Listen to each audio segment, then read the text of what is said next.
dream. One day, this nation will rise up, live out the true meaning of its creed. We hold these truths to be self-evident, that all men are created equal. Black Men Thinkin. Freedom is never more than one generation away from extinction. We didn't pass it on to our children in the bloodstream. The only way they can inherit the freedom we have known is if we fight for it, protect it, defend it, and then hand it to them with the well-taught lessons of how they in their lifetime must do the same. Black Men Thinkin. Anytime you throw your weight behind a political party that controls 2/3 of the government, and that party can't keep the promise that it made to you during election time, and you are dumb enough to walk around continuing to identify yourself with that party, you're not only a chump, but you're a traitor to your race. Black Men Thinkin. If we lose freedom here, there's no place to escape to. This is the last stand on earth. And this idea that government is beholden to the people, that it has no other source of power except the sovereign people, is still the newest and the most unique idea in all the long history of man's relation to man. Whether we believe in our capacity for self-government or whether we abandon the American Revolution and confess that a little intellectual elite in a far distant capital can plan our lives for us better than we can plan them ourselves. Black Men Thinkin. In this present crisis, government is not the solution to our problem. Government is the problem. Black Men Thinkin. Stanley Levy, Black Man Thinking, here on the dominant force of internet conservatism, TalkAmericaRadio.us. Also, WDDQ, Talk 92.1 FM in Valdosta, Georgia, WJHC, Talk 107.5 in North Florida, Freedom in AmericaRadio.com, and WLBB News Talk AM 1330 and FM 106.3 in Carrollton, Georgia. Happy to be with you.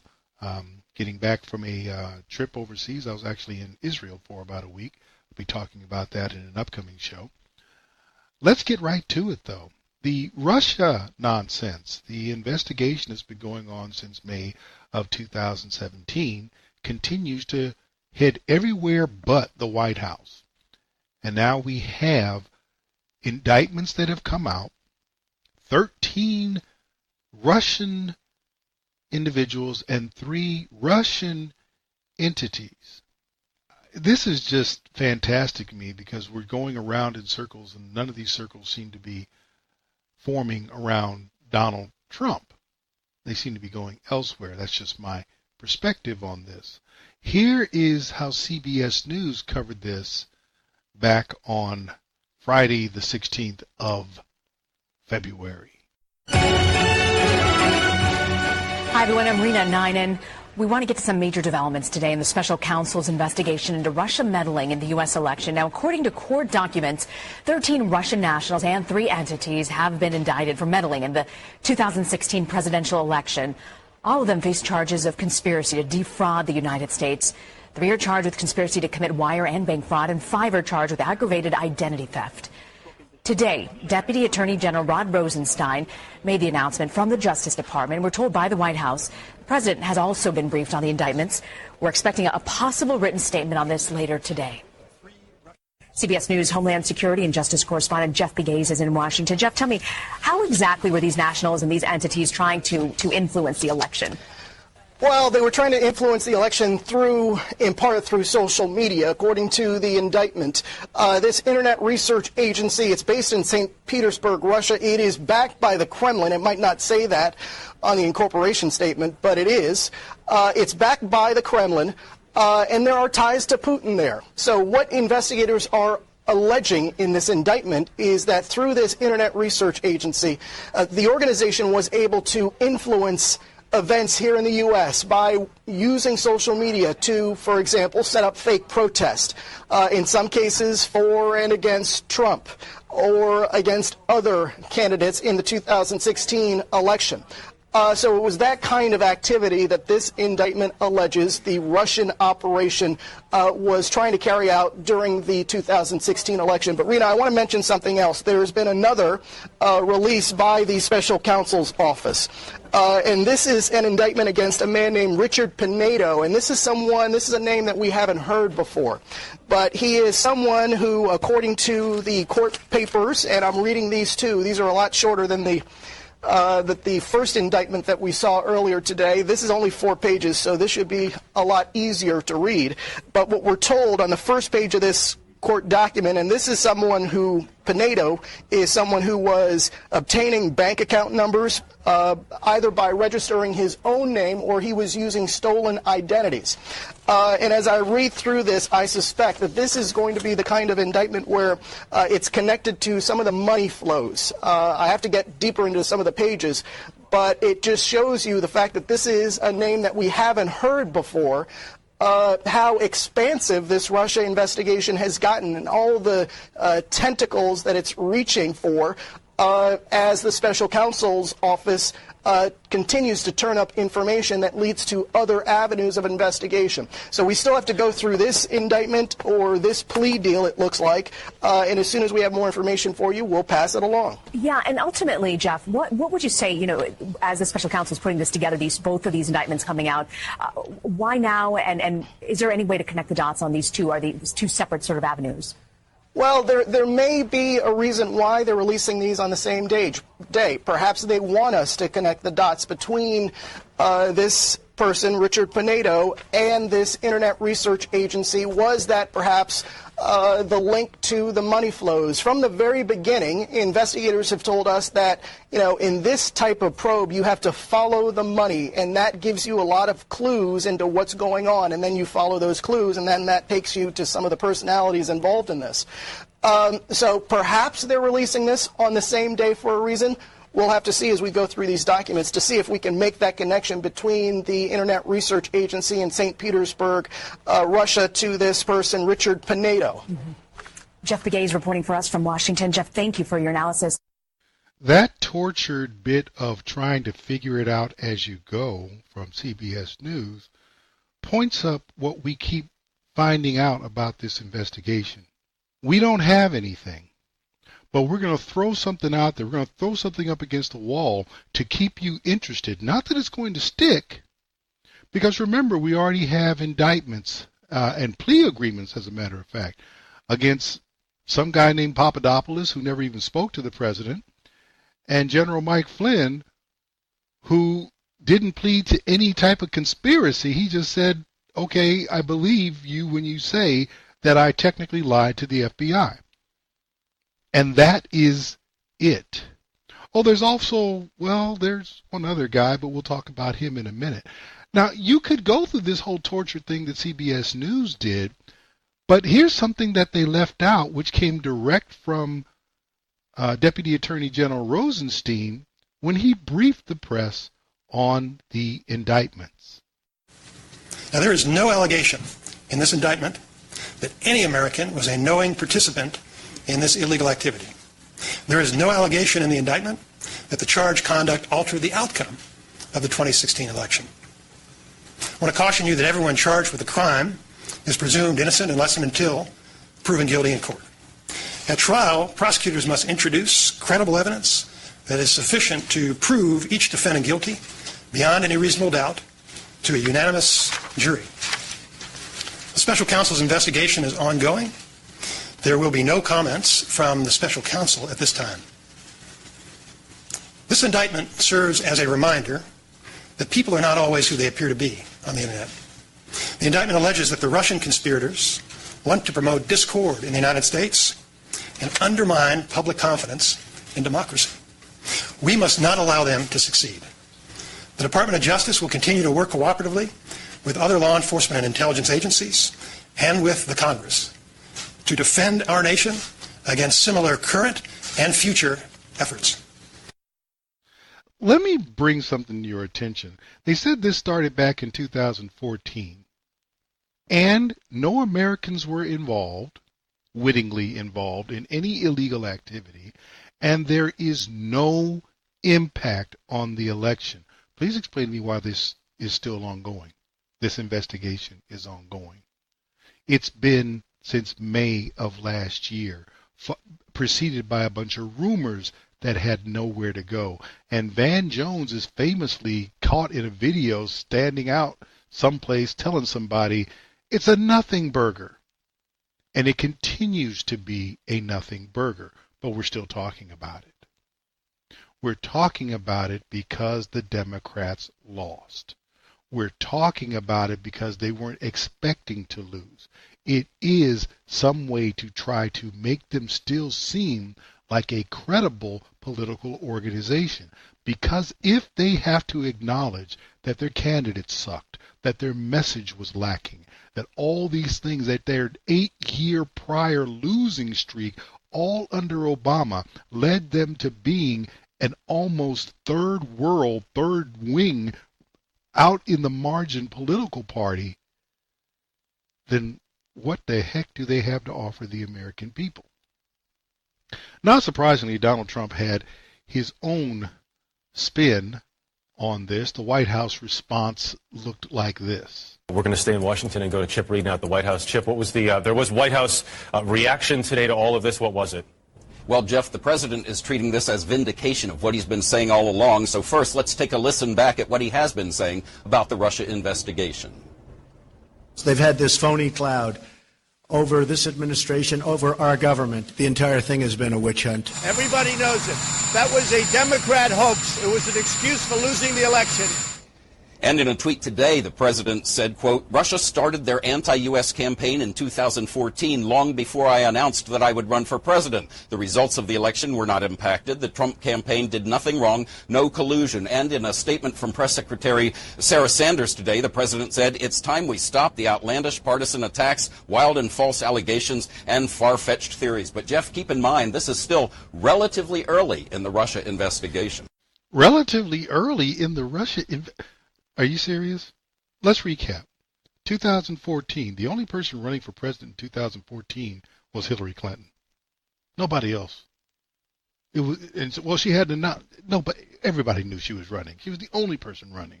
Donald Trump had not announced anything. Other Democrats who would later be run out of the election hadn't announced anything. The only person out there was Hillary Clinton. There are no Republicans. Republicans were still trying to get out of their own way in 2014. They were just happy to have won in the midterm. So let me help you out. If there was anything going on in 2014, it was either to help or hinder Hillary Clinton. Well, Hillary Clinton needed a lot of help, by the way. She had to have the DNC cheat for her, but that's another issue. The idea now, of course, is without having any impact on the election. That is what you have not seen anything yet that indicates that whatever Russia did or did not do had any impact, changed one vote, did one thing. But we're still talking about this?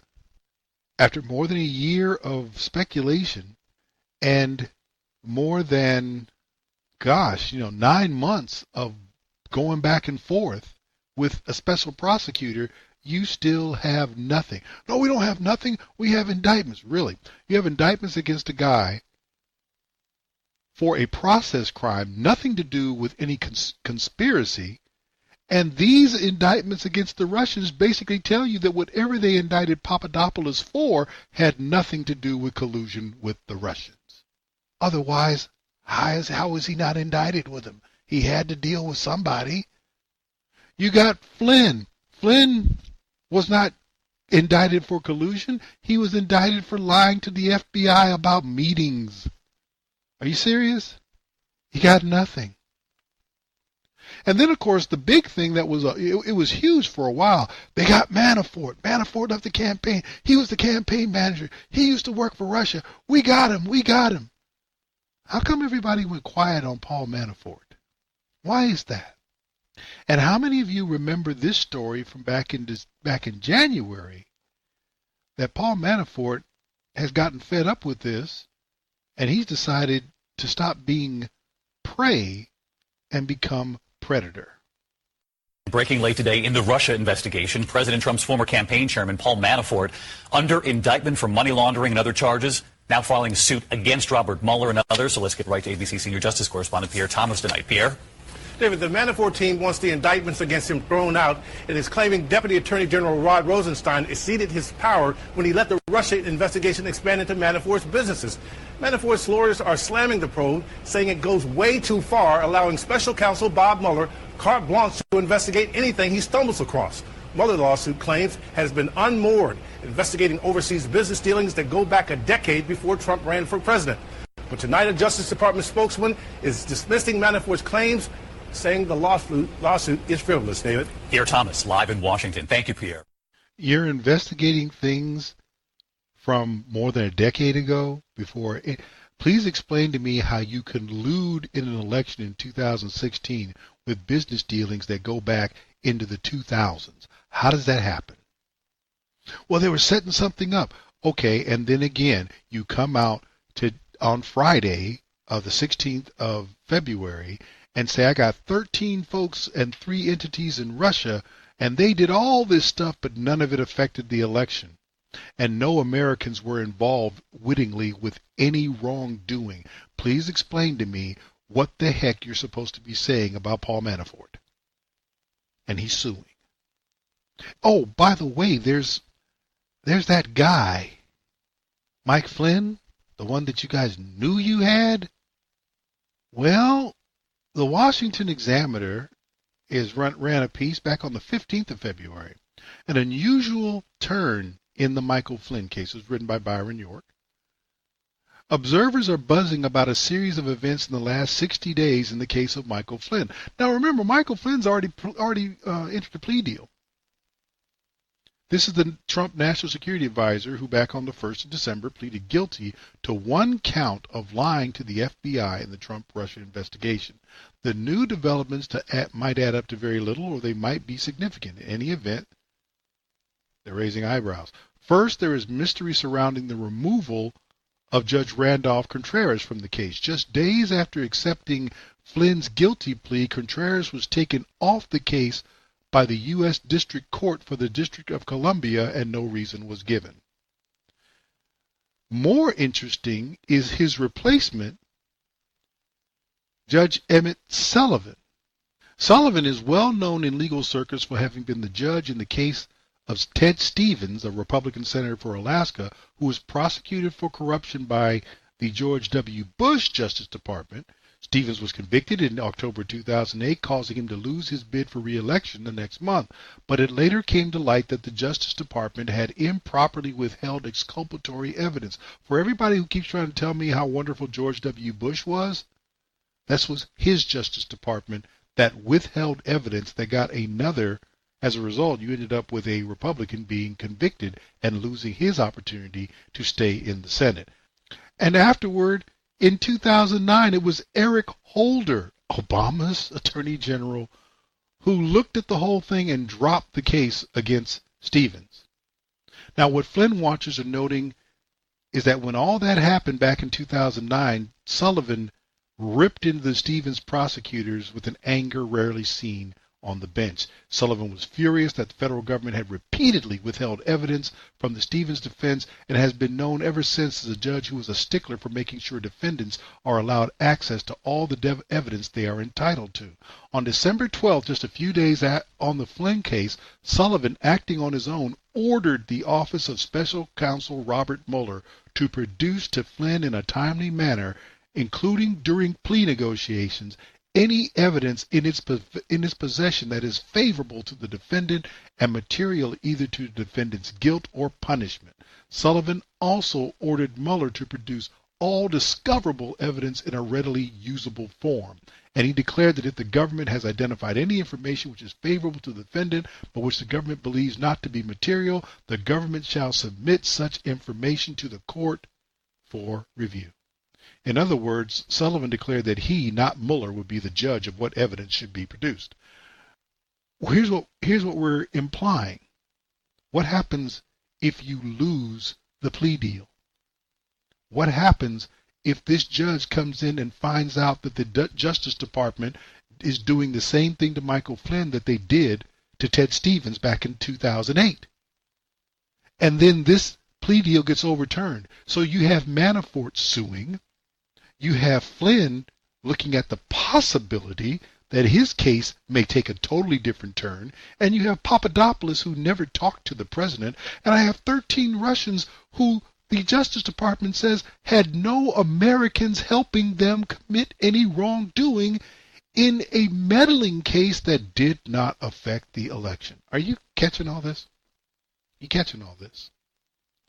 You're just on your way to Moscow with 13 guys, hoping that you can catch Putin, and you got nothing else. But you're going to keep going because you're determined, progressives and their Negro pets, to try to figure out how to impeach somebody who's done nothing wrong. Stanley, Levy, Black Man Thinking. We'll be back right after this.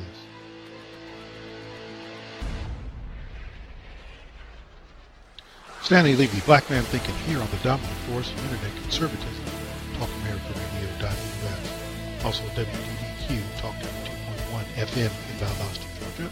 WJHC, Talk 107.5 FM in North Florida Talk Radio. Freedom in AmericaRadio.com. And WLBB News Talk, AM 1330 and FM 106.3 in Carrollton, Georgia. Well, we have another shooting and another FBI failure. This time we are talking about the shooting in Florida where Nicholas Cruz went in with a rifle and just ripped the school apart. The carnage was horrific. Here's how NBC News covered not just the story of the shooting, but something else that was even more horrific. The FBI received the tip just 6 weeks before the deadly rampage, the second warning about Nicholas Cruz in 5 months. But in a stunning admission, the agency says it never investigated when on January 5th, a person close to Cruz called an FBI tip line, providing information about Cruz's gun ownership, desire to kill people, erratic behavior, and disturbing social media posts, as well as the potential of him conducting a school shooting. The FBI describing the information as a potential threat to life, that it should have been forwarded to the FBI Miami field office for follow-up, but that information was never passed on. The potential of the FBI to miss something is always there. We do our best. We will be looking into where and how, if something, the protocol broke down. Stunned reactions from students, like survivor Delaney Tarr. We need to protect our teachers, our children. Every person in this country needs to be protected. And the fact that they failed us, it makes me so angry. Jeff Caskey's 2 sons hid behind desks during the carnage. I'm shocked because the FBI, I thought, had their act together. A former FBI executive called the revelation devastating. With the amount of information the FBI appeared to have in this lead, it was from a credible source, a reliable source, and there was a level of specificity. The FBI may have been able to prevent this attack. The new admission follows FBI confirmation of another warning. Last September, a YouTube blogger alerted agents about this disturbing post on his page from someone calling themselves Nicholas Cruz. It says, "I'm going to be a professional school shooter." I hope people learn that when somebody throws up red flags, they need to pay more attention to them. In that case, the FBI says it was unable to trace the source of the post. And tonight, there may have been more missed red flags. The sheriff here says there are as many as 20 previous calls about Nicholas Cruz. President Donald Trump tonight is here in Parkland, only 40 miles from his home in Palm Beach County. He's here visiting at the hospital. So let's work backwards. Trump shows up at the hospital. Did Obama ever show up at any hospital? Never mind. Guys, the FBI has become, I dare say it, pretty sucky organization at what we believe they're supposed to be able to do. They're not that good. And they haven't been that good for more than a decade and a half. What do I mean? Guys, they had information about the 9/11 bombers. Missed on that. They knew about the guy, both guys, who shot up Fort Hood. Missed on that. They got 2 warnings from the Russians about the Tsarnaev brothers who did the bombing at the Boston Marathon. They flubbed on that. They knew about the shooter at San Bernardino. Missed it. They had talked to the guy who did the shooting at the Pace nightclub, whatever that nightclub was, in Orlando. And they even let his wife leave come on, guys. They knew the guy, Lawrence Paddock, who shot up Las Vegas. They knew what he had. Where were they? And now they can't process a tip, 2 tips, and a bunch of information that told everybody and their dog that this guy needed to be shut down. Now, I'm going to be fair and say, because it's mentioned in the piece, the sheriff's department knew about it too. Why didn't you guys shut him down? Why has it got to be the FBI? See, this is what you're doing. You're allowing these people to tell you that only the federal government can do something, and I guarantee you the federal government's not the one that arrested him after the fact. You can arrest him after the fact.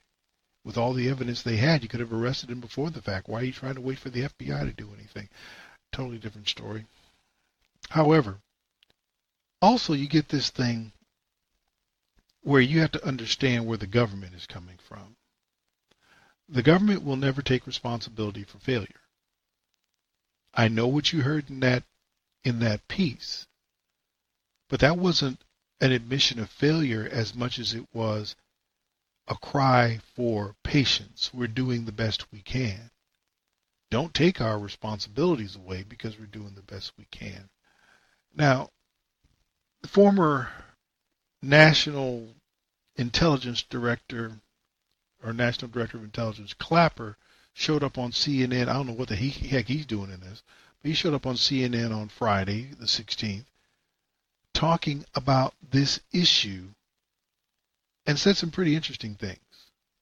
The president blamed that on the FBI being too focused on the Russia investigation. He said, very sad that the FBI missed all of the many signals sent out by the Florida school shooter. This is not acceptable. They are spending too much time trying to prove Russian collusion with the Trump campaign. There is no collusion. Get back to the basics and make us all proud. Fair connection? Well, no. That's at best, I think, disingenuous because it's two separate things here completely. I do think what this points out, Dana, is a bigger issue, at least in my mind, which is the tremendous stress and pressure that's put on sort of the rest of the safety net. And for me, this is kind of personal. My son and daughter and their spouses are educators from kindergarten through high school. My daughter is an elementary school principal, has been for 14 years. She took Sandy Hook extremely hard. Could have been her building. So we put a lot of stress, and I've seen this with her, the stress and pressure on people like that, while we ignore the elephant in the living room, which is guns. I noticed there are at least 3 committees in the Congress now want to investigate the FBI and this mistake, and I'm sure everyone in the FBI, every employee from Director Ray on down is sick about this. But it does illustrate, I think, the tremendous pressure that's put on other things while we ignore the big problem of guns, particularly assault rifles. Stop there just a second. Guns are the problem? That is what the government is always going to tell you. Let me tell you why the government will continue to tell you that. Because the government does not want you armed. So the idea is to say the problem is guns. If nobody had guns, then we wouldn't have this problem. Well, actually, if nobody had guns, you'd have another problem. You'd have the Nazi Germany problem because nobody was armed in Nazi Germany except the Nazis. You'd have the problem you had in communist China where no one but the communists had guns. You'd have the same problem you had in Stalinist Russia. None of the people had guns. You'd have this.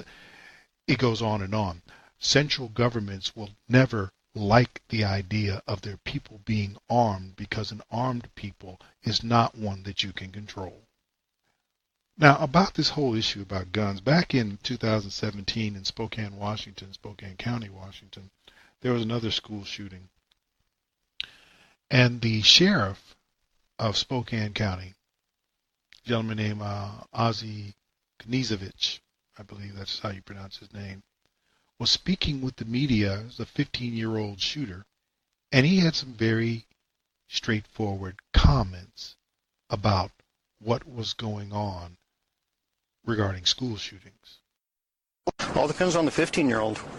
I can tell you, folks, I carried a gun all my life. I hunted, I shot. My friends and I, it's hunting season back home. When I was in high school, every one of those rigs in the high school parking lot had a gun in the gun rack. Why? We went hunting on the way home. None of those guns ever walked into a school. None of those guns ever shot anybody. What's the difference? Did the gun change? Or did you as a society change? I'll give you odds that it was you as a society, because you started glorifying cultures of violence.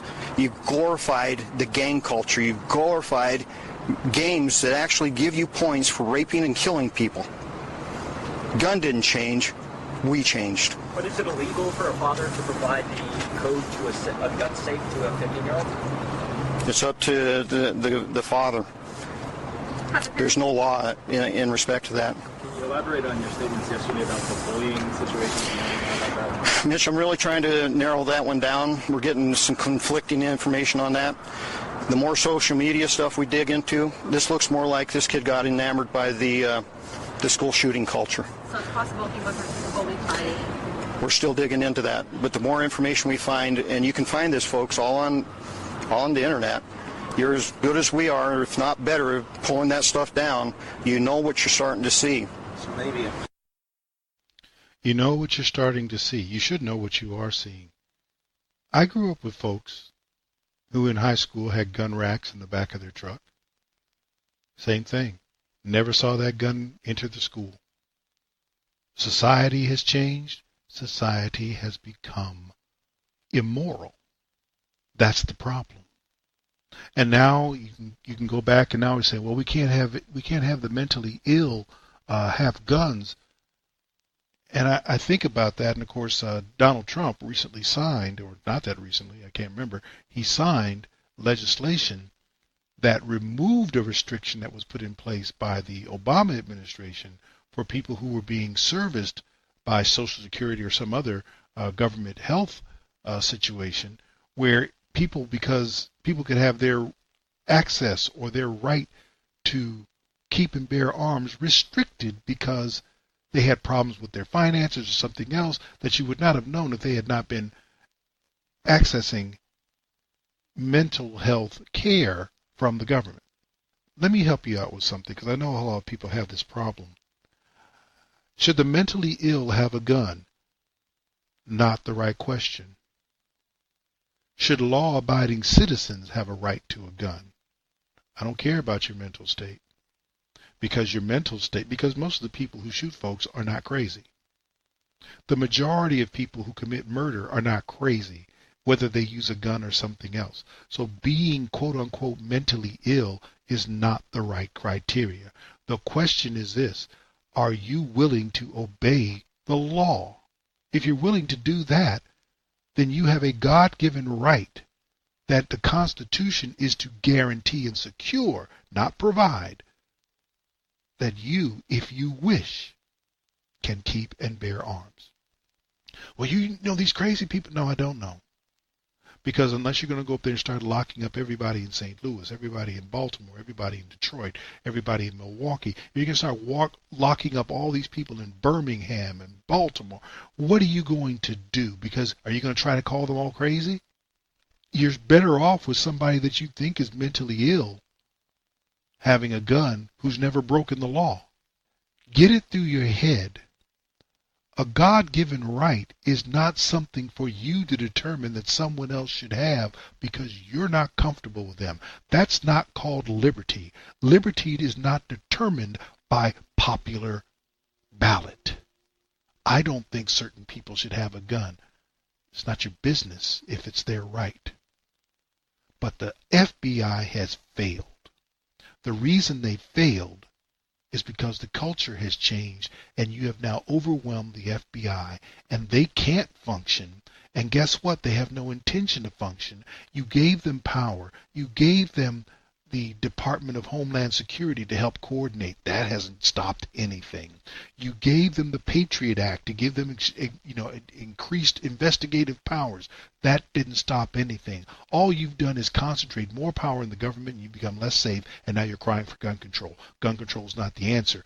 Gun distribution is a better answer. Because if more people had had guns in school that day, that dude wouldn't have killed 17. He would have been among a smaller number of folks getting offed if he had had the temerity to bring a gun to school at all. This foolishness needs to stop. And Donald Trump is right. Had the FBI been doing their basic job instead of trying to invent charges to get him out of office, maybe this doesn't happen. But then again, I don't think the FBI is competent at their basic functions anymore. So maybe trying to build trumped up charges for a president named Trump is the best that they can do, and they're failing miserably at that. Stanley, Levy, Black Man Thinking. We'll be back right after this.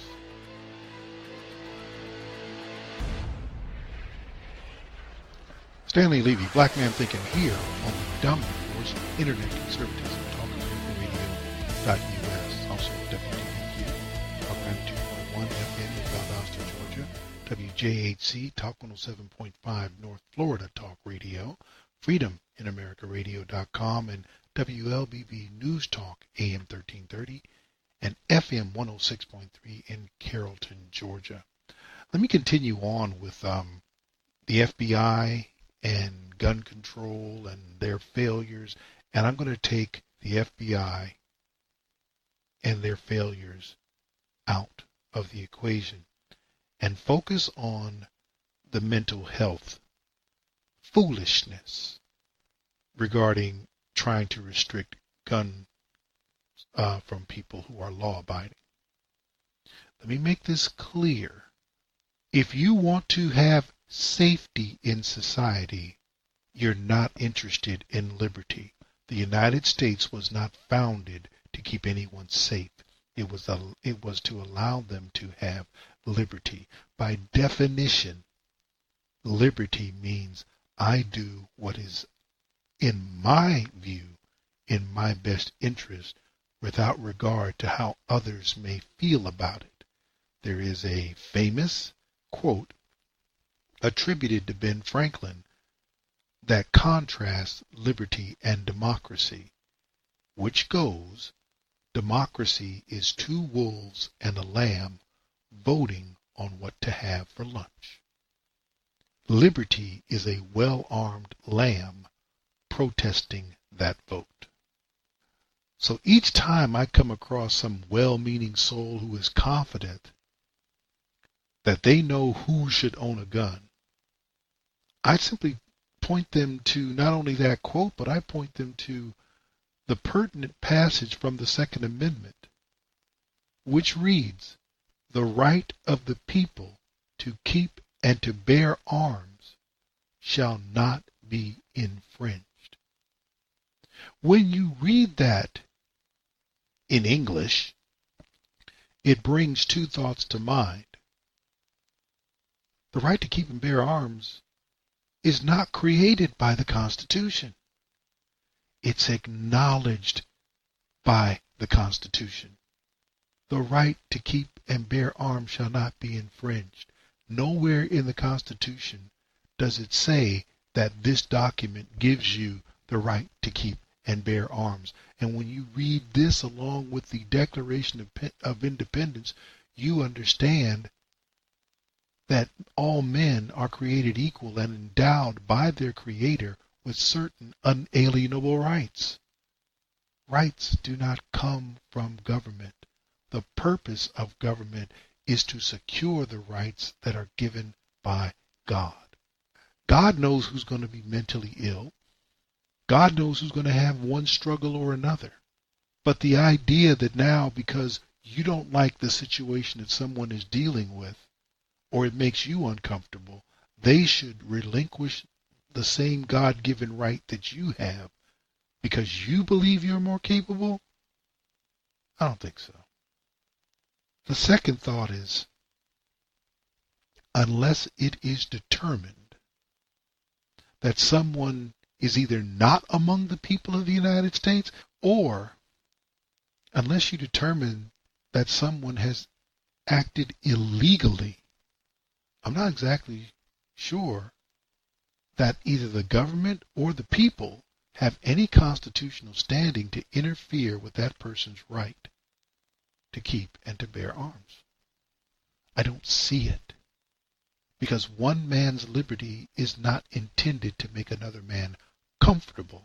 It is intended to ensure that man might live according to the dictates of his conscience instead of according to the fears or even the bullying of his fellow man.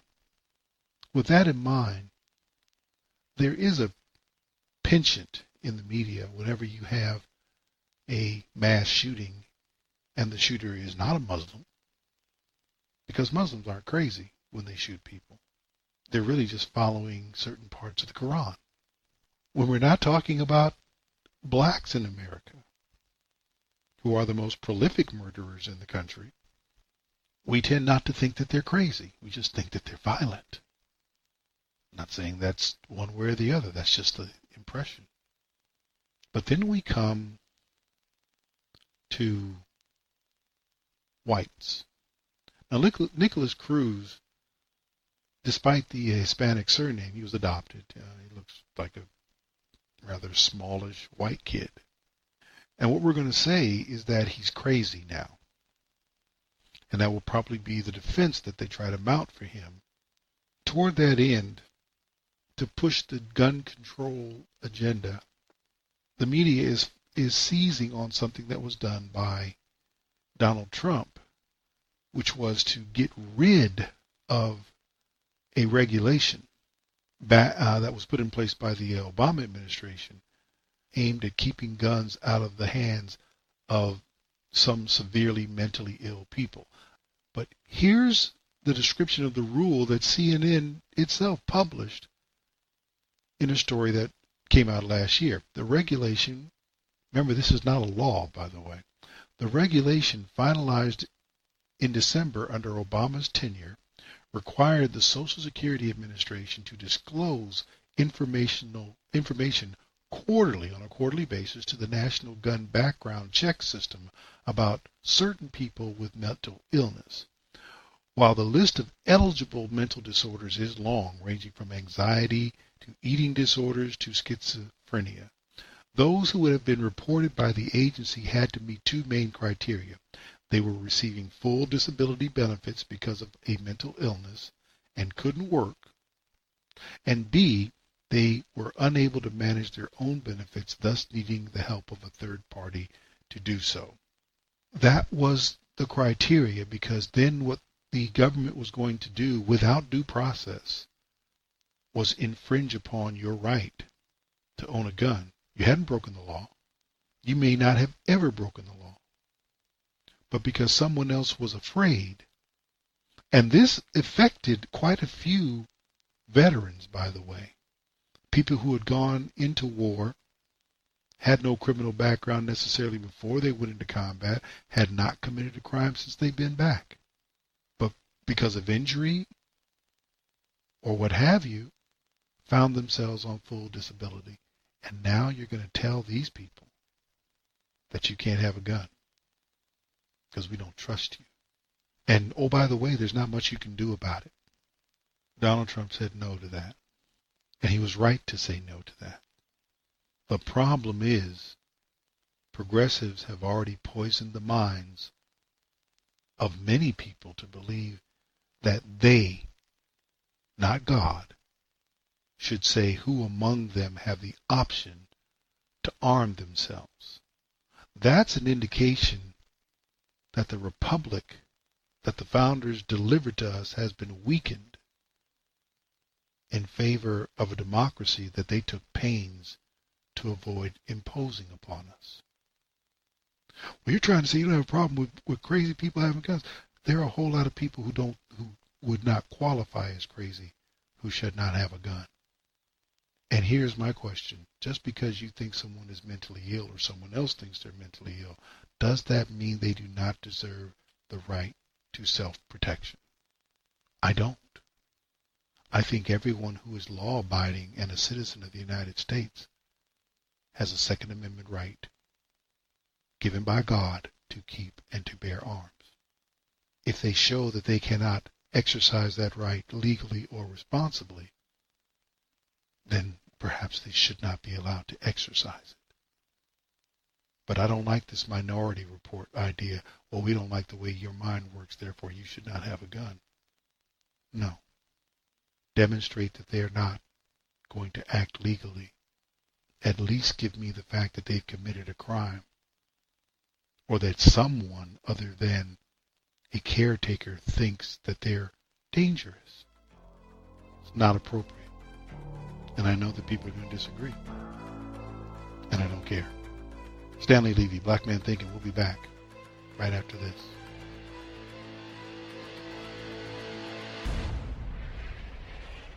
Stanley Levy, Black Man Thinkin, here on the dominant force of Internet Conservatism, TalkAmericaRadio.us. Also, WDDQ, Talk 92.1 FM in Valdosta, Georgia. WJHC, Talk 107.5, North Florida Talk Radio. Freedom in AmericaRadio.com and WLBB News Talk AM 1330 and FM 106.3 in Carrollton, Georgia. Final segment of the first hour here. Just going to deal with a little silliness, which would mean we're talking about the Obama official portraits that were unveiled. I am among the many who are surprised. And my surprise is, it's kind of neither positive nor negative, because I'm not a fan of the Obamas in any way, shape, or form. There's nothing that I find admirable about Barack or Michelle Obama. And I mean nothing. Nothing. Still, I was having an expectation of the official photographs to be something different than what they were.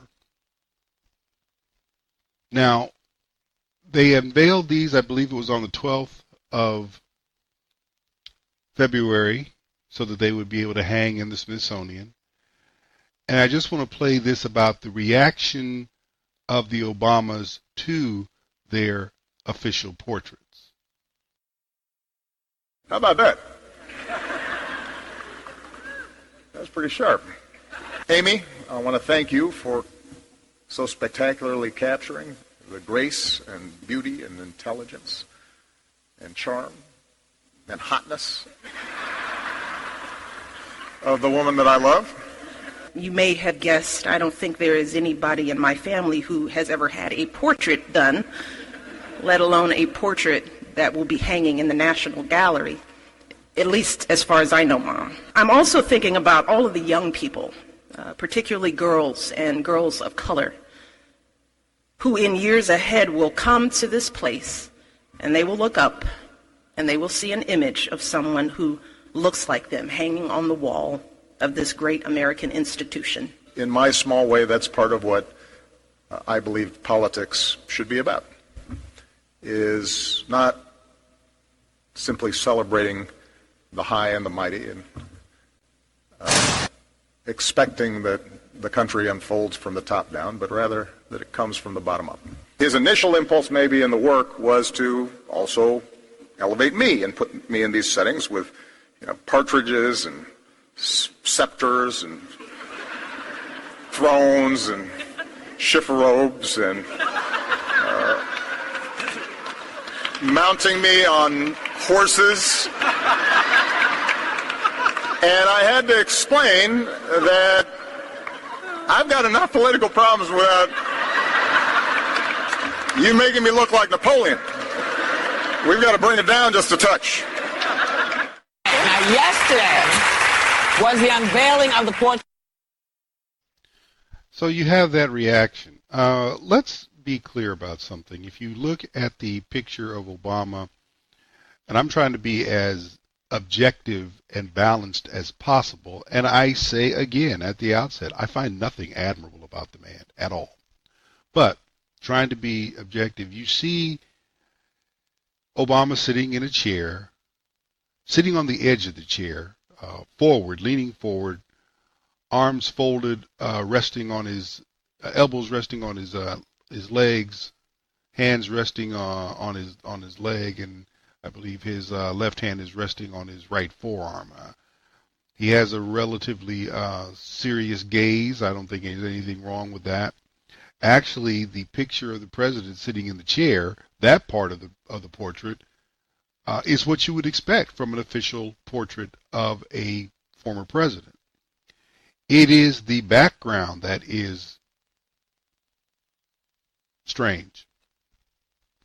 It is a collection of leaves, some of which envelop the chair, and some of which actually start to envelop the president, kind of reminiscent of the meme that was all over the internet of Homer Simpson disappearing into hedges. But that's a different story. You see that, and you look at it, and you wonder whether or not somebody was painting by the numbers. It's that bad. As far as Michelle Obama is concerned, I find it interesting that Barack talked about capturing her hotness, because the painting doesn't look anything like Michelle Obama. If you were to throw that painting out on the street without any background and put it up there and say, who is this woman? If you did a man on the street, nobody had heard about the portraits or anything else, and said, who is that woman? The number of people who would have said it even resembled remotely Michelle Obama would be frighteningly few. So I have the picture of a president being eaten by the environment, and it looks like a paint by the numbers background. It seriously does.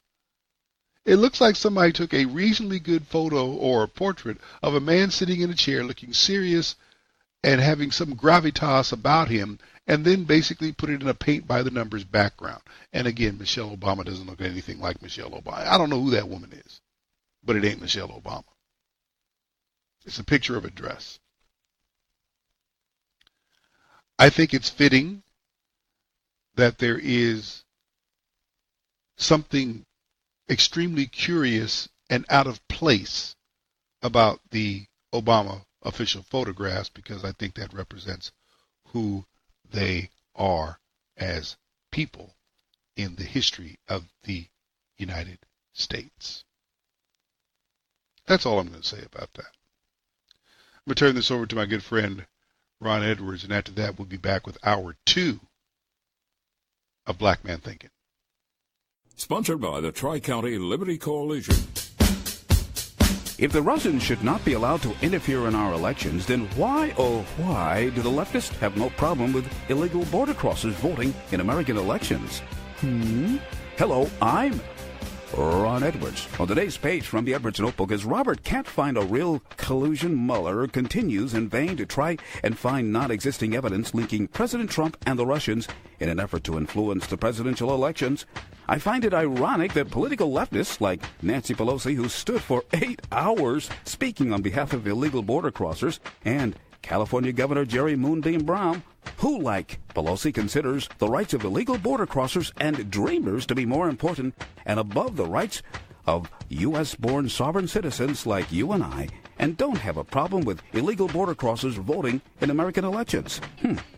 It is a shame that the policy agendas of the Democrats are so awful that they must rely on allowing illegal immigrants and their dreamer offspring votes in order to cling to political power so they can carry out their dastardly deeds of legislative destruction of our constitutionally limited republic. But try as they may, those hypocrites will ultimately fail, and we shall rejoice as the land of liberty and justice for all is made great again. I'm Ron Edwards. Sponsored by the Tri-County Liberty Coalition. Ron Edwards, the new voice of America. I have a dream. One day, this nation will rise up, live out the true meaning of its creed. We hold these truths to be self-evident, that all men are created equal. Black Men Thinkin. Freedom is never more than one generation away from extinction. We didn't pass it on to our children in the bloodstream. The only way they can inherit the freedom we have known is if we fight for it, protect it, defend it, and then hand it to them with the well-taught lessons of how they in their lifetime must do the same. Black Man Thinkin. Anytime you throw your weight behind a political party that controls 2/3 of the government, and that party can't keep the promise that it made to you during election time, and you are dumb enough to walk around continuing to identify yourself with that party, you're not only a chump, but you're a traitor to your race. Black Man Thinkin. If we lose freedom here, there's no place to escape to. This is the last stand on earth. And this idea that government is beholden to the people, that it has no other source of power except the sovereign people, is still the newest and the most unique idea in all the long history of man's relation to man. Whether we believe in our capacity for self-government or whether we abandon the American Revolution and confess that a little intellectual elite in a far distant capital can plan our lives for us better than we can plan them ourselves. Black Man Thinkin. In this present crisis, government is not the solution to our problem. Government is the problem. Black Man Thinkin. Stanley Levy, Black Man Thinkin, here on the dominant force of internet conservatism, TalkAmericaRadio.us. Also WDDQ, Talk 92.1 FM in Boston, Georgia. WJHC, Talk 107.5 North Florida Talk Radio, Freedom in America Radio.com, and WLBB News Talk AM 1330 and FM 106.3 in Carrollton, Georgia. I have a big movie, Black Panther, that to me is revealing a bigger problem. Black Panther opened this past weekend, and I predicted that it was going to do very well, primarily because, I'm sorry, it's a Marvel flick. They tend to do well. Let's not act as though Black Panther is some new character that jumped off the pages all of a sudden, and now, oh wow, they've discovered this. Black Panther's been around since the 1960s. Storylines have been developed, characters are well understood. It already had a comic book following, just like everything else that Marvel puts out. If Black Panther was a new character, there would not be a Black Panther movie. Let's just be honest about that. Still, the movie is doing well. ComicBookCast.2 did this report on the success of the movie's opening. So not only is the box office for Black Panther a weird thing to talk about considering all the expectations it smashed, you have to consider that this weekend is a 4-day weekend, so that kind of all rolls into with the opening of the film. So when we start looking at the entire 4-day weekend of what the box office has done and the numbers that the film has delivered, something very astronomically insane has happened. So what exactly am I talking about? Well, when we talk about the actual 4-day weekend and the projections and how much it's going to be making total, the number's coming at $218 million. Now, of course, like I said previously, when you have a 4-day weekend, it's kind of a weird situation because you do have to account that for a weekend because that does get accounted for by Hollywood and number trackers. So in its entire 3-day run, of course, it didn't beat the likes of the Avengers.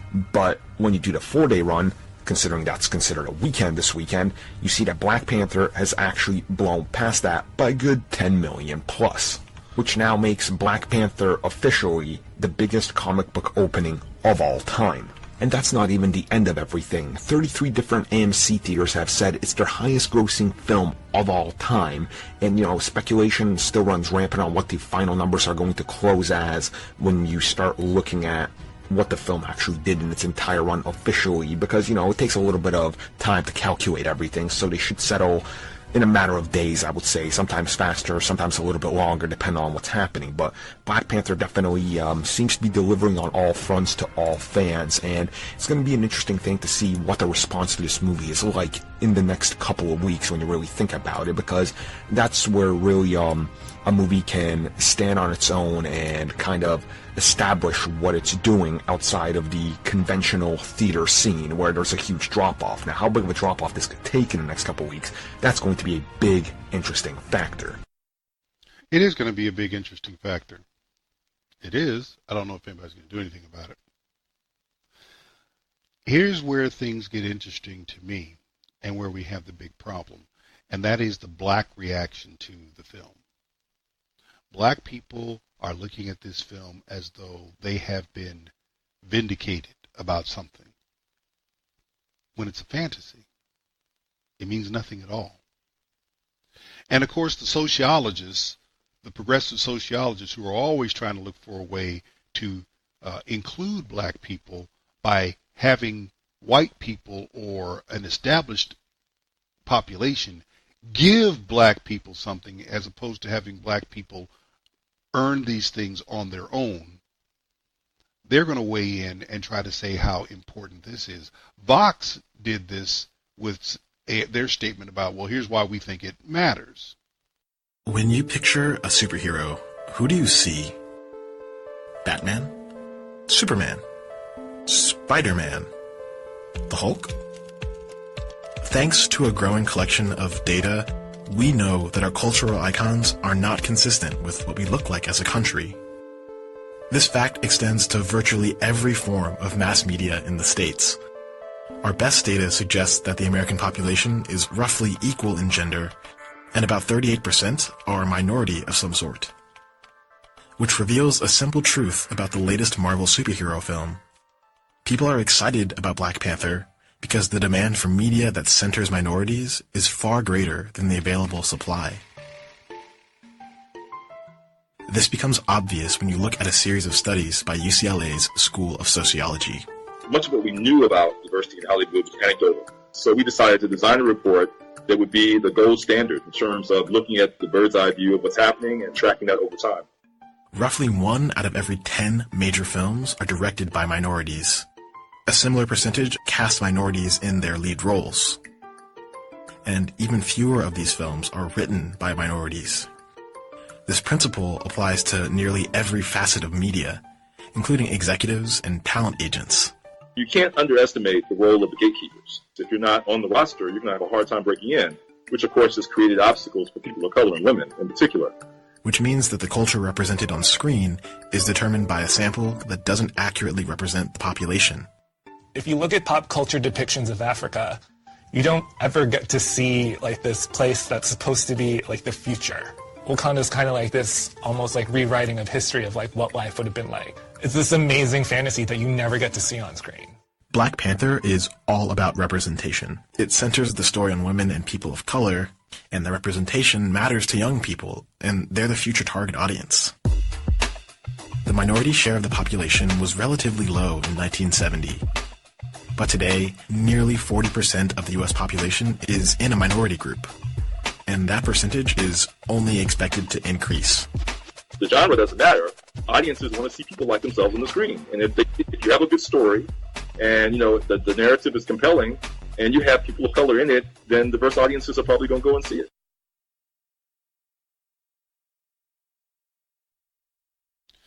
So to them, it's just a matter of eyeballs.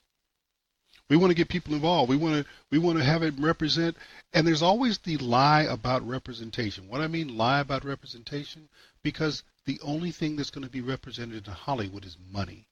It's not about your skin color, unless your skin color makes money. Denzel Washington and Samuel L. Jackson getting to be old as dirt, and even though the number of roles available to them because of their age is diminishing, they still get work because they make money. Black Panther is making money. They're doing very well right now. The question, of course, becomes, does this have, as they say, does it have legs? Will it be doing well in week 3, in week 4? What's its final total going to be when it finally, like every other movie, falls off the map because other things are going on and people and all the people who want to see it basically have seen it, at least in theaters. What's it going to look like then? Don't know. Here is the real problem. You do recall that 12 Years a Slave back in 2014 was the best movie of the year at the Oscar Awards. Who's talking about that? That was a true story of someone who found themselves, black person found themselves in a situation which was wrong, and they managed to overcome it after enduring hardship. Isn't that the positive story of Black America? I don't see anybody. I don't see that much buzz about that. Well, that was 4 years ago. Exactly. A positive story played out after 4 years. How long do you think Black Panther's going to hang around? And instead of wanting to hang on and continue to promote a story that showed strength, that showed resilience, that showed the ability to overcome, which is exactly what the Black experience in America is supposedly about, people want to embrace fantasy. And by that, you know what else they do? They ignore all the problems going on in the Black community. They ignore all the problems with sexuality. They ignore all the problems with sexual behavior. They ignore all the problems with drugs. They ignore all the problems with crime. They ignore everything. They can just put on their African garb, like any of them are African, and then go dress up at a theater and think everything's going to be all right. It's not. Not to mention, since this so-called Black film is financed by non-Black money, for those of you who believe in the white exploitation of the black economic structure, you're still getting fleeced. Well, they had a Black director, Black actor. They already broke them off. That was part of the production budget. They've already been paid. And none of the people in that particular company that have anything to do with the production of this film have the pull necessarily to get a piece of worldwide revenue. They've already been paid. So they're simply taking your money now. It's not going into the Black community, quote unquote, per se. It's going into Marvel. It's going into Disney. And if you think Disney has great regard for the Black community, you're smoking crack. This thing reveals a problem to me. Not because it's a bad movie. I don't think it is a bad movie. I haven't seen it. Don't know if I will. I don't think it's a problem because it's successful. It's expected to be successful. It's a Marvel flick. They're successful. I haven't seen every Marvel flick. But for Black people to embrace this fantasy so eagerly to the point where they do not address real problems is a problem. It's a bigger problem than the movie's success is a positive. Stanley, Levy, Black Man Thinkin. We'll be back right after this.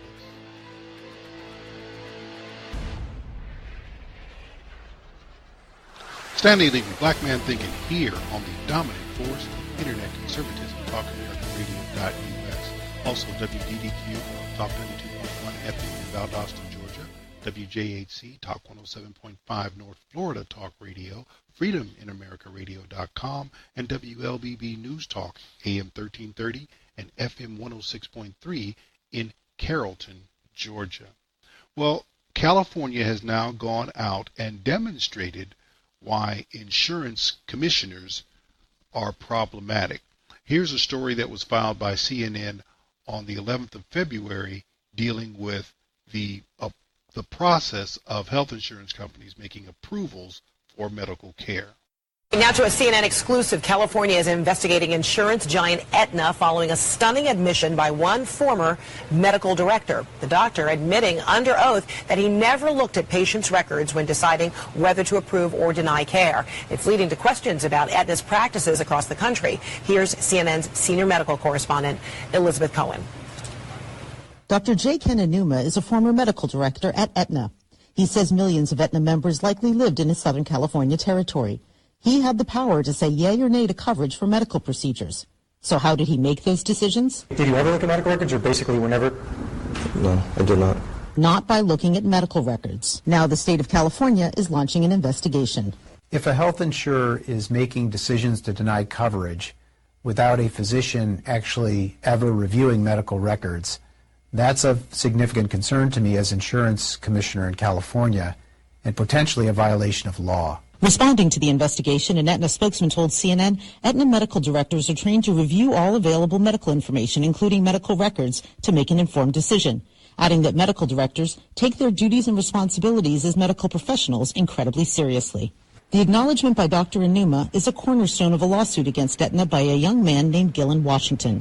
Aetna initially paid for Washington's treatments after services were rendered, but in 2014, Enuma didn't pre-approve payment for Washington to have treatment like this. He needs these infusions because he has a serious immune deficiency. Aetna didn't pre-authorize Washington's treatments because it said it needed current blood work to meet the criteria.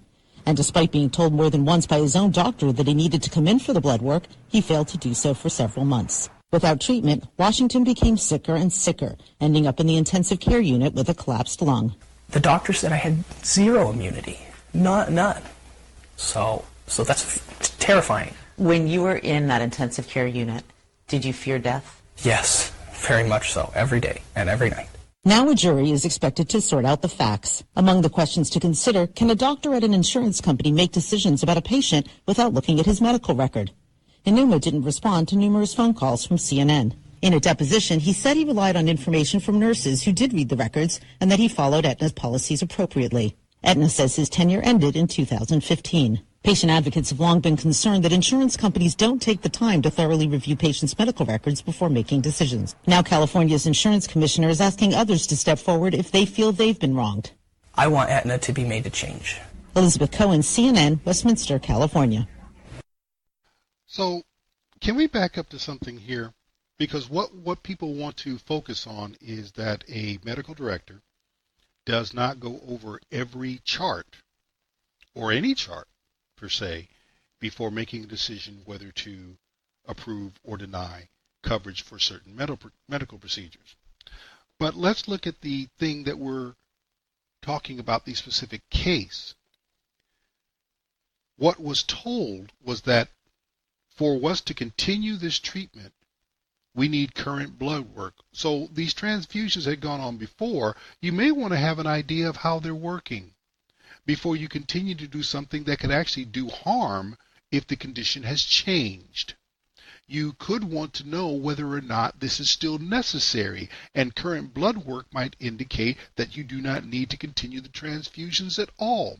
But everyone is focusing on Aetna and not focusing on the young man who was told more than once by his doctor to go get the blood work, and despite that specific admonition to do this for your own care, you refused to get the blood work, and therefore you did not get the treatment, and therefore you wound up in intensive care.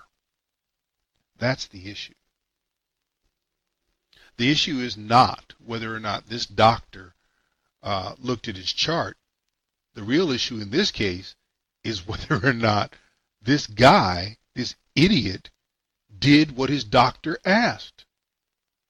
His doctor, who had looked at his chart, did ask him to go get blood work. He didn't do it. And now the government of California is all bent out of shape. See, and here's why neither government involvement in the provision of health care nor the legal operation, I believe that HMO should be illegal. That's just me. But I don't think that government should be involved in the provision of health care, and I don't believe that HMOs should be allowed to exist. But let's talk first about the government. The state insurance commissioner, who has no medical degree, he's outraged because a medical executive with scores of decisions to render accepted the recommendation of trained nurses who reviewed patient charts when determining whether to approve or deny insurance coverage. He's all outraged as though no doctor had ever seen the patients to create the medical charts that were reviewed. They went to a doctor. Someone had to create these charts. They saw doctors. He's doing this outrage as though nurses making care or other medical recommendations is somehow something new. It's been going on for quite a while. And he's doing this as though the insurance commissioner would have a better idea for processing the numerous cases that would have reached an insurer's medical director without bringing the entire process to a grinding halt. Guys, there are doctors who lay hands on all these people. That's just the way it is. To basically say because the medical director did not himself look at the chart, you don't understand how things work in a large organization. Now, for the HMO, I'm just going to state my view.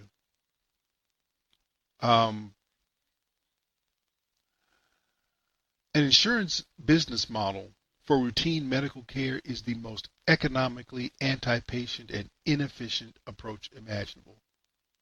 So what you're telling me is after a primary doctor has laid hands on a patient, assessed the situation, and determined a reasonable course of care, now we need to have a third party critique that doctor's assessment without seeing the patient at all, so he can determine how much should be paid? Unless the medical situation is or becomes no longer routine, why are you doing this? Except to guarantee that insurance companies have the revenue and resources to construct their lovely facilities. And going back to the government, why are we then allowing folks often with no relevant medical background or financial background to oversee and regulate what they acknowledge that they don't understand? California's about to waste tax money, but that's what they do. And then possibly force a fix to an unbroken system. And when I say it's an unbroken system, I find nothing wrong with what Aetna did. They have a process. This stuff gets reviewed, and then we have to make a decision. If the patient did not act accordingly for his own care, why in the world am I putting money into treating him, particularly when that treatment could do harm if I don't know his current situation?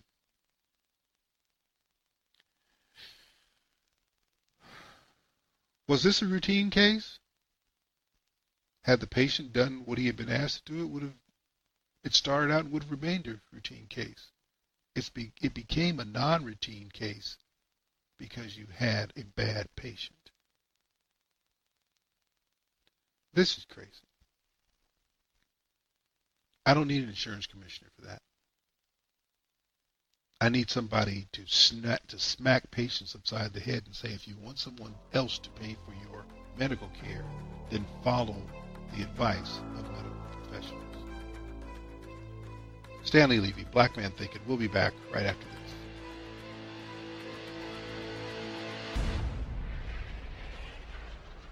Stanley Levy, Black Man Thinkin', here on the dominant force of internet conservatism, Talk America Radio.us, also WDDQ, Talk 91.1 FM in Valdosta, Georgia, WJHC, Talk 107.5, North Florida Talk Radio, FreedomInAmericaRadio.com, and WLBB News Talk AM 1330 and FM 106.3 in Carrollton, Georgia.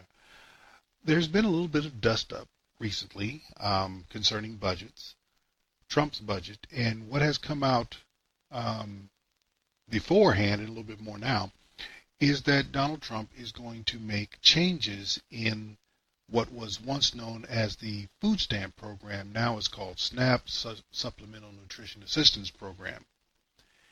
And people are all upset about that, of course. Now, going back to last year, in 2017, there were different things going on there, talking about, say, budget cuts and budget change. In other words, the budget priorities of Trump. Here's how one ABC affiliate reported this back in May of 2017.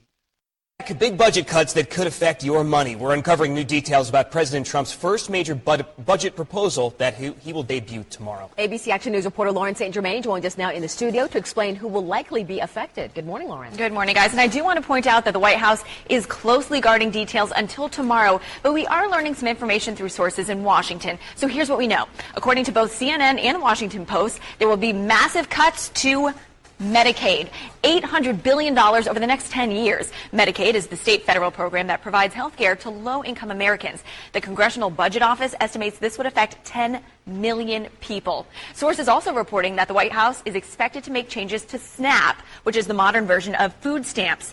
Big cuts to SNAP. The plan would cut back eligibility and create more work requirements.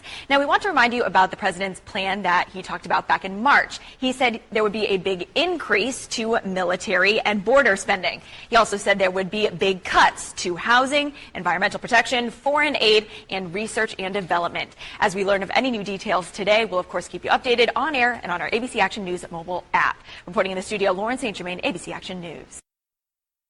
Now, one of the things, of course, you have to bear in mind is that when people talk about cuts to government spending, they are, by definition, misleading you.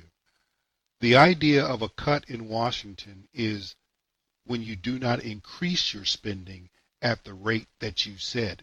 So in other words, if you are spending $100, I'm just using very small terms, if you are spending $100 this year on a program, and you are projected to spend $110 next year on that program, if you only spend $105 on that program in the next year, instead of that being a 5% increase, it is considered a cut of $5.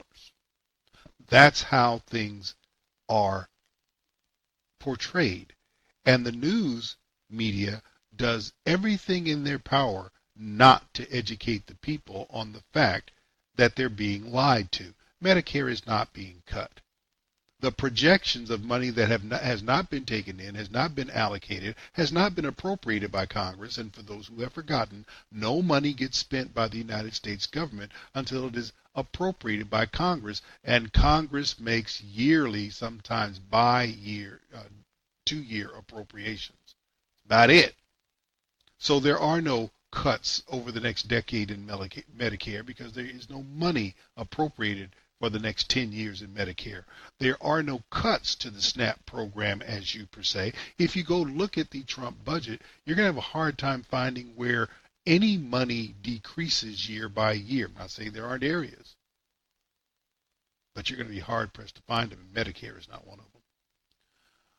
Now, in June of 2017, our friends over at CNBC had another report about changes to the SNAP program. So this has been known for a little while. President Trump wants to start charging stores for accepting food stamps as payment from the poor. The White House proposal to overhaul the U.S. food stamp program could wind up costing businesses billions of dollars, sparking outrage on both sides of the aisle. The Office of Management and Budget said the fee would be assessed when stores sign up and would require renewal after 5 years. While the amount would depend on the size and type of retailer, the president's budget estimates that the fee would generate $2.4 billion in revenue over the next decade. In addition to the new fee, the Trump administration is proposing $191 billion in cuts to the food stamp program, which would include tightening requirements for eligibility. Food stamps accounted for about 5.8% of the estimated $669 billion in annual sales at grocery stores, according to the Food Marketing Institute. The bottom line, Trump wants to charge stores for accepting food stamps. Yes, he wants to charge stores for accepting food stamps, which basically makes food stamps being used in grocery stores or people on public assistance going to grocery stores to get their food a little bit more problematic because it's more expensive for the retailer, so they're not going to be as favorably disposed to that. Their margins are going to be less. Well, this is hurting the poor, and he's cutting 190. Well, we already had the cut discussion. He's not cutting $191 billion. The SNAP program is not going to be hurting. People are not going to be hurt. And as you know, the economy is actually growing, so more people are working, which means fewer people would even be needing SNAP. What Donald Trump is doing is changing the face, or he's proposing that we change the face of how we help people with regard to food. Here is Watch It, back on the 12th of February of this year, giving an explanation for exactly what is going to happen with SNAP. President Donald Trump's new fiscal year 2019 budget includes a radical proposed change to the Supplemental Nutrition Assistance Program, typically referred to as food stamps. The plan would see part of the program turn into a meal delivery service. As part of the budget, the Department of Agriculture would send basic food items to households receiving more than $90 a month in SNAP assistance in boxes.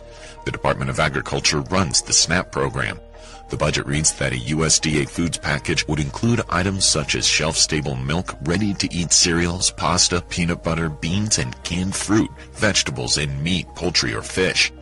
According to the budget, this and other reforms would cut just over $200 billion from the SNAP program over the next 10 years. All right, let's stop right there. How is Donald Trump going to reduce the amount of money, not from what is being spent, but from projections, because that's what the cuts actually mean. We think we need this much money to do this over the next 10 years. And Donald Trump is saying, now, if you do this, you don't need that much money. He says we're going to go to a meal delivery service. Well, that's not fair to the poor. Have you heard of Meals on Wheels? Have you? You do know that Meals on Wheels provides menus that are developed by a registered dietitian for healthy nutrition. They deliver the meals to homes, to homebound seniors. They have community locations where seniors can join together and dine with others. So you have socialization and safety net services and nutrition education. Okay, that's Meals on Wheels. Is that bad? Well, no. Is it delivering bad food? Well, no. Does anybody have something bad to say about Meals on Wheels, which is nothing other than a meal delivery service? And in this case, the meals are actually prepared. All we're saying now is we're going to deliver you the foodstuffs for you to make your meals at home. Please explain to me why that is bad, particularly for the taxpayer. At the end of the day, budgets are designed to benefit those who pay more than those who get money from them. There is no reason why the taxpayer should pay maximum dollars to feed the poor when you don't need to. So you're going to get shelf-stable milk, you're going to get cereal, you're going to get vegetables, you're going to get fruits, you're going to get meat, you're going to get chicken. What is it that you're missing? Explain that. And meal delivery, this is the same service that's become meal deliveries where you cook the meals. That's become a $1 billion industry, $1.5 billion industry. And you have some celebrities like Tom Brady, Beyonce, and Martha Stewart trying to get in on this business. Do you think because it's an inefficient way to deliver food, do you think that it delivers bad food? Do you think that if these people can use it and make money because it's not that expensive, that the federal government should not? Seriously? Are you serious right now? Because you're not making sense. It's the same service that's making grocery stores nervous because these meal delivery folks are getting economies of scale and getting people out of grocery stores. It's revolutionizing the way food is delivered to consumers. And if it was increasing costs, do you really think it would be taking on? And if it's not increasing costs in the private sector, why would you think it would increase costs in the public sector? If it's driving down costs for the private citizen, it would drive down costs for the government if it chooses to use it, especially with the amount of money the government has to spend. So please explain to me what your objection is to Donald Trump or anyone else, let's just say the federal government, doing the same thing for everybody that they do for Meals on Wheels. Let's do it age appropriate. Oh, you got families? We already know what the demographics are. Trust me, the government has all kinds of information on all kinds of families and all kinds of situations. So we know what type of food you need. So because we can't trust you, we know what happens with EBT cards. We know how folks go out there and buy lobster and go out there and buy T-bones and everything else that is not basic nutrition. In other words, you have people on public assistance eating better than the folks who fund it. And I don't care who you are, that is not the way it should be. Because I can tell you, the people who fund this thing, if you came to them hungry, they would feed you what they eat. They would not feed you better than what they eat. And they would be being generous and gracious. For you to take their money and go out and buy things that they themselves cannot even afford, that is perverse. So that's not going to happen anymore. We're going to make sure you have healthy food to eat. We're going to make sure that you don't have to go anywhere for it. We're going to bring it to you. And all you have to do is prepare it and eat it. This is a problem? No, it's not. It's not a problem, except in the minds of those who believe that the government exists to extract as much money out of people who do produce to give to people who don't. And the reason they do that is to try to control both groups of people. They control one group by not allowing them to have access to the money they earn. They control the other group by teaching them to be dependent upon a government that uses other people's money to supply them. This is a problem. And Donald Trump has brought a business solution to a problem that politicians don't even care about solving, because all they want to do is keep funneling the money to where the votes are. Donald Trump has said, you know what? Voters who are taxpayers, or people who are taxpayers, they vote as well. He said from the outset that his budget was going to be focused on the interests of taxpayers, and this is a great way to do that while continuing to provide a safety net for the less fortunate.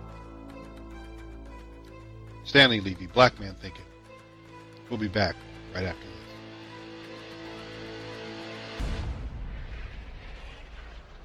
Stanley Levy, Black Man Thinking, here on the dominant force in internet conservatism, TalkAmericaRadio.us, also WDDQ, Talk 92.1 FM in Valdosta, Georgia, WJHC, Talk 107.5 North Florida Talk Radio, FreedomInAmericaRadio.com, and WLBB News Talk AM 1330 and FM 106.3 in Carrollton, Georgia. Final segment of the show.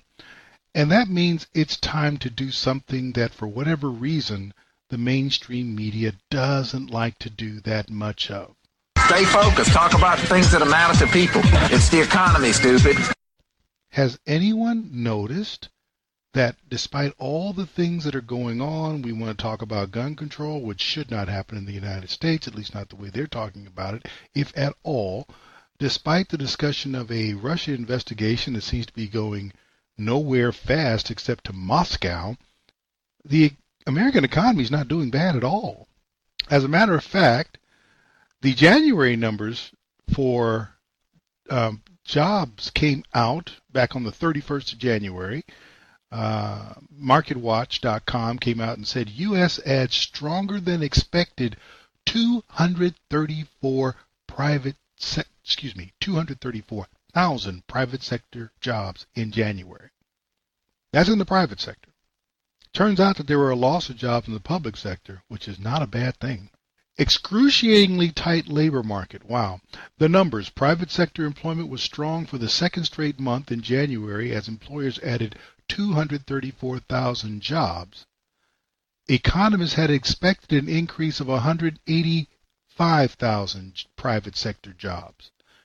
In short, they produced 49,000 more jobs, the economy did, than what economists were expecting.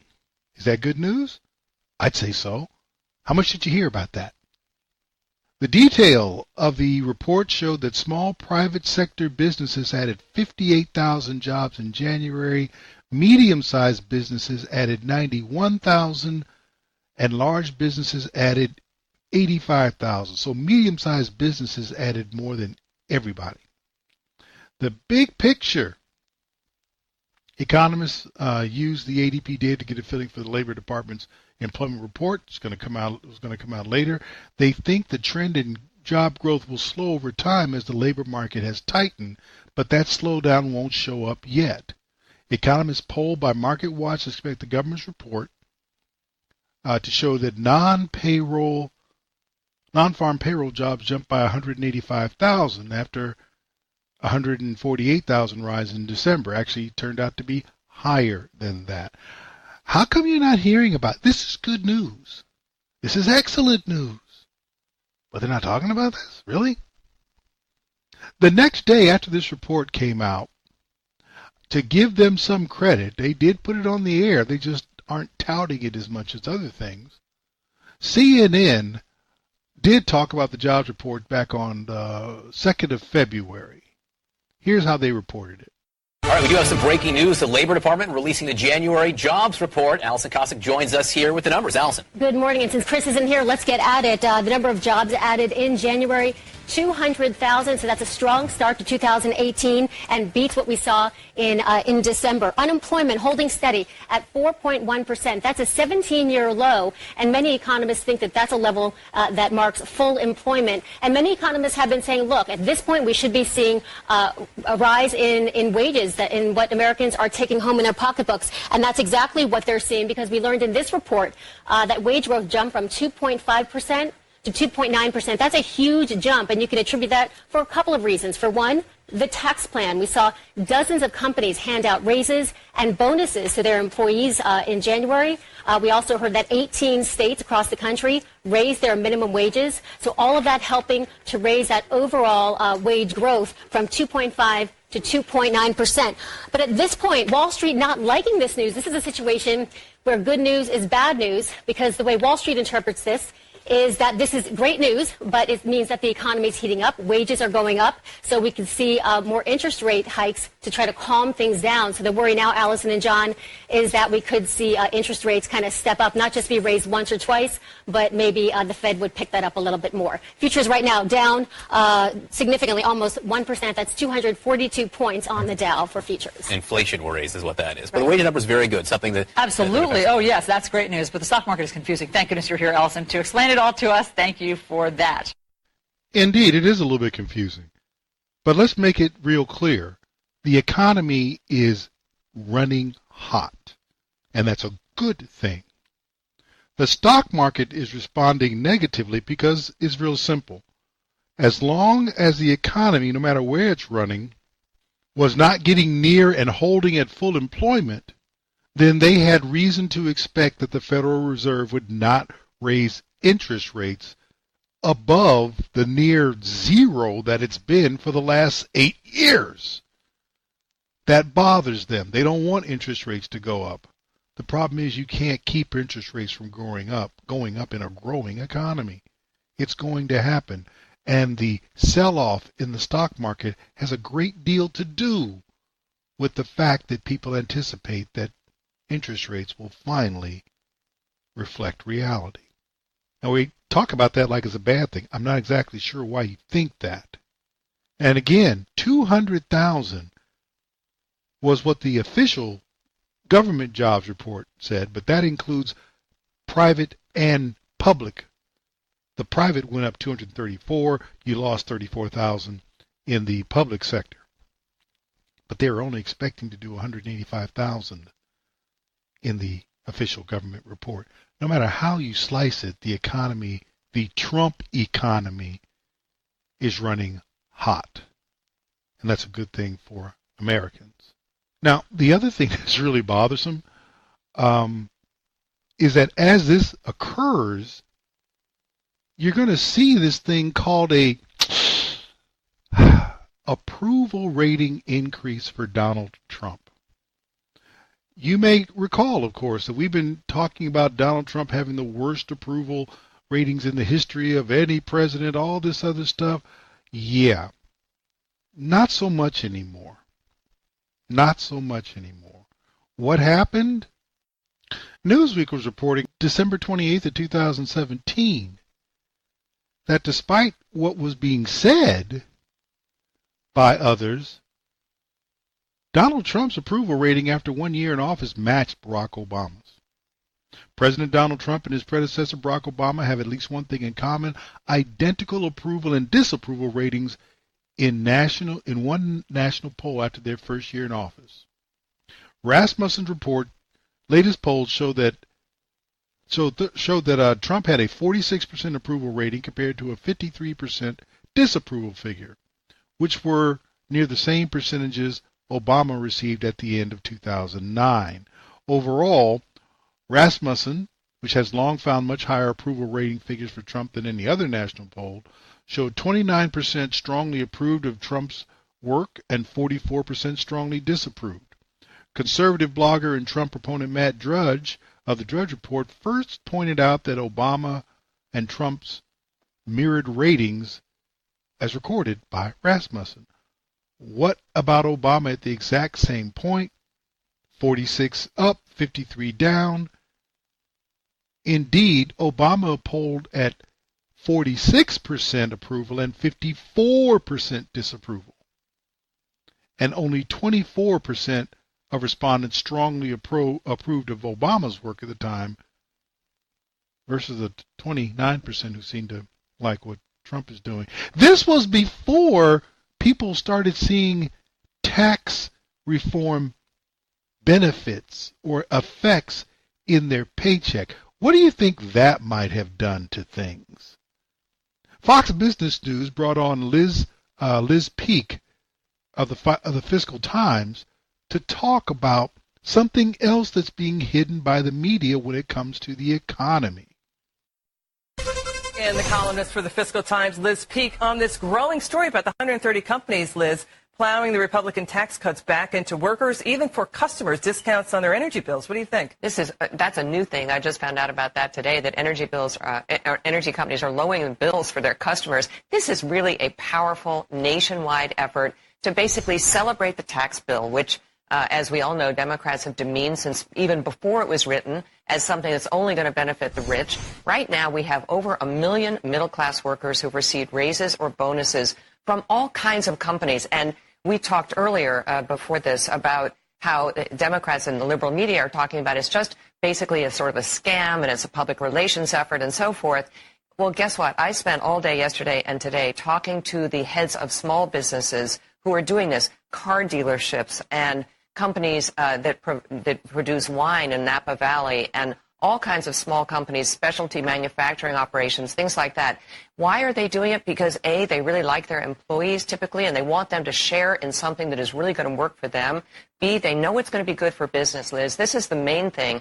They're all, for example, I talked to a lady, a woman who is a CEO of an aircraft leasing business. She sees business going through the roof. She said calls in December doubled because their customers are small and mid-sized businesses, and they are excited about the tax bill, and that is coming through into her business. So what is she going to do? She's going to give $1,000 to all of her. She only has like 6 employees, but it's across the board. I don't it's see really this, big. I don't see this on the front page of the New York Times. You I don't see don't. This reported in the New York Times. Right? They ran a piece, and in the headline of the piece was, is it public relations or something like that? And then they answered it by basically saying, yes, AT&T has businesses for the government, but did anybody see this coming? I don't think anybody saw Nobody this saw it coming. It's big. It's right. powerful. And you have a column on this I tomorrow. do, on the Hill. Yeah. Great. Yeah. Liz Peek. Yes, Liz Peek of the Fiscal Times. That was from the 9th of January. Of course, that column has run since then.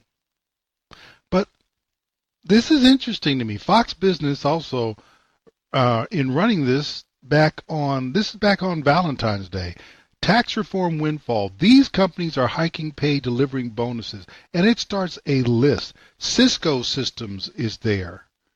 Anthem, Apple, AT&T, BNY Mellon, Boeing, Charter Communications, Chipotle Mexican Grill, Comcast, CVS, Fifth Third Bancorp, Home Depot, JP Morgan Chase, JetBlue, Lowe's, MetLife, PepsiCo, Starbucks, Southwest Airlines, Tyson Foods, U.S. Bank, Verizon, Walmart, the Disney Company, Wells Fargo. Really?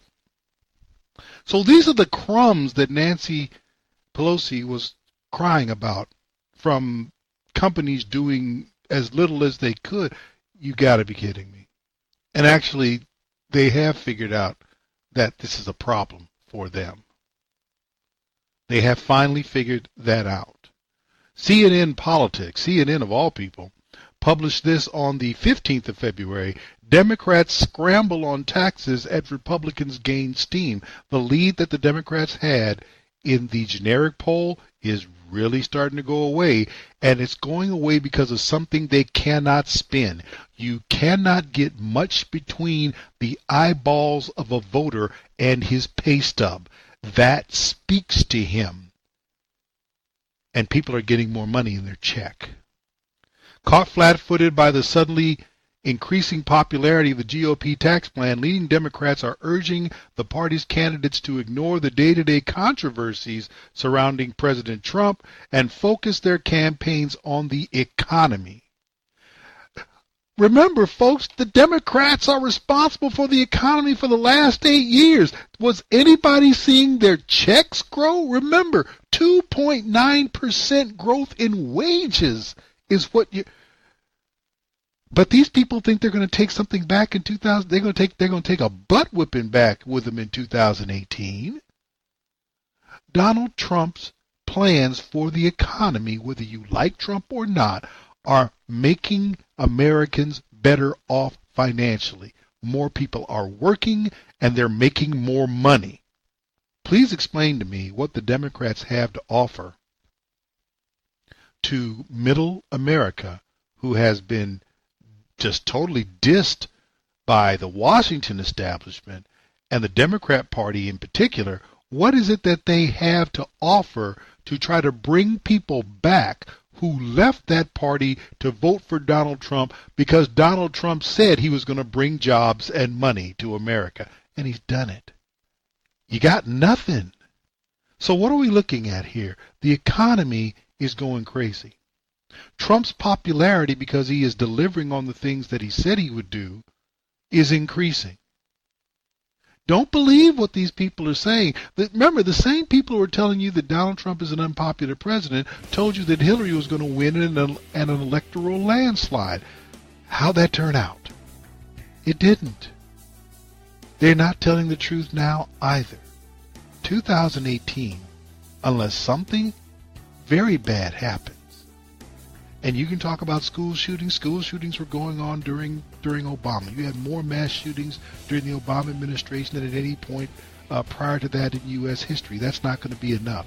If people keep seeing that Donald Trump is delivering on promises and that they are actually benefiting financially, materially, if they actually see that they're getting back pride in their country and sovereignty and control, the Democrats, the only thing they can do is try to avoid becoming a totally marginalized political party. And that's our show. God bless you. God keep you. God says the same. We will be back with you next week. Do take care. You've been listening to Black Man Thinkin' with your host, Stan Levy. Join Stan midnight to 2 a.m. That's late Monday night into early Tuesday morning. And find him on the web at Black Man Thinkin' without the G. That's blackmanthinkin.com.